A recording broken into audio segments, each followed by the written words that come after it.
যেতিয়া আমিবোৰেও সফল হোৱা নাই, আমিও শিক্ষাৰ কাৰণে এতিয়াও ৰৈ আছোঁ। মানুহ সদায় শিকিয়ে থাকিব লাগে, আমি জীৱন জোৰা মৃত্যুলৈকে শিকিয়ে থাকিব লাগিব। সেই শিকাৰ যেতিয়া সুযোগ পাওঁ, সেই সুযোগটো আমি ল'ব লাগে।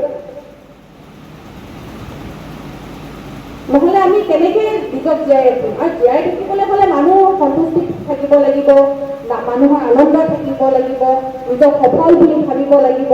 সেইবোৰ কৰিবলৈ হ'লে আমাক এনেকুৱা ব্যক্তিৰ চেতনা আমি তেওঁলোকৰ জীৱনপঞ্জী সেই কথা আমি জানিব লাগিব। জীৱনপঞ্জী আমি নাজানিলে আমি কেনেকৈ আগবাঢ়ি যাম? তেওঁলোকৰ আমি সাহস প্ৰেৰণা আমি ল'ব লাগিব, তাৰ উদ্বুদ্ধ হৈহে আমি আগবাঢ়ি যাব লাগিব। যিজন পুৰুষৰ কথা কৈছে বিষ্ণু ৰাভাত, তেখেতৰ এনেকুৱা তেওঁ শ্ৰমিকক আগতে কৈছে যে শ্ৰমিকৰ শোষণৰ পৰা শ্ৰমিকক আঁতৰাই আনিবলৈ, নিষ্পেষিত জনতাক উদ্বুদ্ধ কৰিবলৈ তেওঁ গানেৰে, কথাৰে, নাটকেৰে,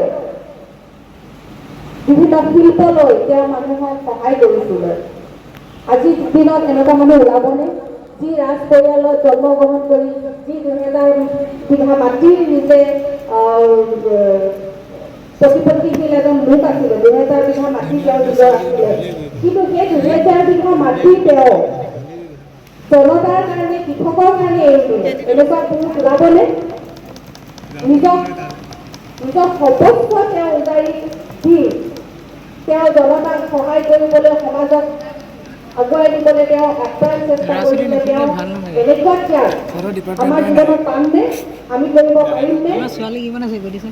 তেনেকুৱা এজন মানুহৰ কথা আমি নুশুনি তাৰ কথা শুনি ছোৱালী কিমান আছে?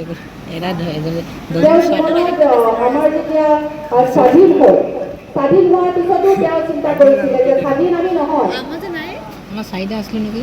যিসকল ধনী তেওঁলোকে ধনী হৈ গৈ আছে, দুখীয়াবোৰে কোনো সুবিধা নাই পোৱা। তেওঁলোকৰ কাৰণে গান ৰচিছিলে। যিসকল শ্ৰমিক, সেই শ্ৰমিকসকলে নিষ্পেষিত, নিপীড়িত হৈ আছিলে, তেওঁলোকৰ কাৰণে তেওঁলোকক উদ্ধাৰ কৰি গান গাই তেওঁ ফূৰ্তি কৰা নাছিলে। গানৰ যোগেদি তেওঁ সুখ লাভ কৰিছিলে, গানৰ যোগেদি তেওঁ সংগ্ৰাম কৰিছিলে, নিজৰ কাৰণে কৰিছিলে জানো? তোমালোকৰ ছাত্ৰ ছাত্ৰীসকলৰ লগত কথা কৈছো, তেওঁ নিজৰ কাৰণে কৰিছিলে জানো? আমাৰ কাৰণে কৰিছিলে। আমি এনেকুৱা চেতনা নিজক জগাই তুলিবলৈ চেষ্টা কৰিবলৈ পাৰো নহয়, নোৱাৰো জানো? তোমালোকে শিক্ষাৰে শিক্ষিত হৈ যাবা, কিন্তু তুমি নিজকে মানুহ বুলি কৈ যাব লাগে। মৃত্যুৰ সময়ত তুমি কি কৰিলা? সমাজৰ কাৰণে কি কৰিলা? আৰু তোমালোকে এয়া মানে কি কৈছে, তোমালোকে গঢ় দিয়া এখন কবা হয়।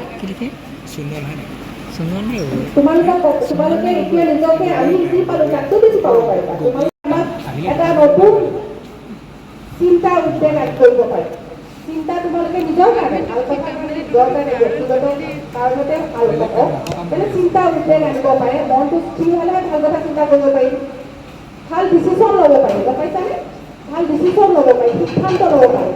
সদায় নিজৰ লগত অলপ কথা পাতিবা, নিজৰ লগত থাকিবা, ল'ৰাটোৰ কাষৰটোৰ লগত বেলকে কথা পাতি নাথাকিবা। অকণমান নিজক চিন্তা কৰি দিব, মই কি ভাল পাওঁ, মোৰ কি ভাল লাগে, কি লাগিব, মই কি খালোঁ, আজি মই কি পঢ়িলোঁ, সেইটো কথা পাতি থাকিবা অকণমান সময়। তেতিয়া তুমি কিবা এটা ডিচিশ্যন সিদ্ধান্ত ল'ব পাৰিবা। নেক্সট কথাটো কৰিব খোজা ৰাইজৰ সেয়া পোহৰ পৰা এটুপি সুন্দৰ ৰস বুটলি আনি মই মোৰ মন মোক ভৰাই লওঁ। সেই মন পোহকে ৰস ভৰা পাওঁ কৰি তাৰ পৰা টোপাল ৰস নিঙাৰি নিগৰি উলিয়াই ৰাইজক ওলাই দিওঁ। শব্দবোৰ শুনিছানে? অৰ্থ বুজি নাপালেও ডিপাৰ্টমেণ্টে কিবা নিঙাৰি শব্দ আছে বুলি মই নাজানো, কিন্তু মই দেখিছোঁ, সেইকাৰণে কৈছোঁ নিঙাৰি স্পেলিঙে মোৰ লৈছোঁ।